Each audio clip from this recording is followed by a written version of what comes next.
أنا من سنيور. الآن أنا أدرس الصفة الإسلام المركز. أريد أن ألقي أمامكم خطبة: الإسلام دين وسطية واعتدال.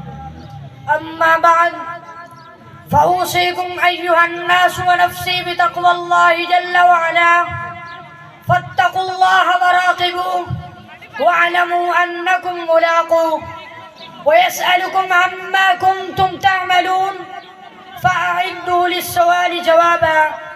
أيها المسلمون، الإسلام دين وسطية واعتدال ومنهج يسر وسماحة، فهو قصد كله برفق.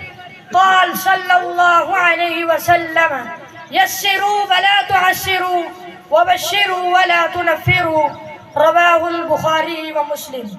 ومن جانب اليسر والسماحة ولم يوفق لللين واليسر بلي بالعسر والعنف، وسلك مسالك الشدة والمشقة، وصارت حياته كلها مبالغات وتجاوز للحد المعتاد.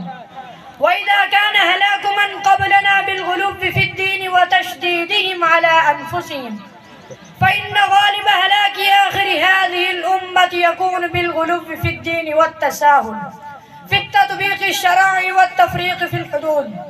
أحبتي في الله، نبينا صلى الله عليه وسلم لم يرض عن كل حول الانحراف عن وسطية الإسلام، ظن أن منه أن ذلك هو الدين الحق.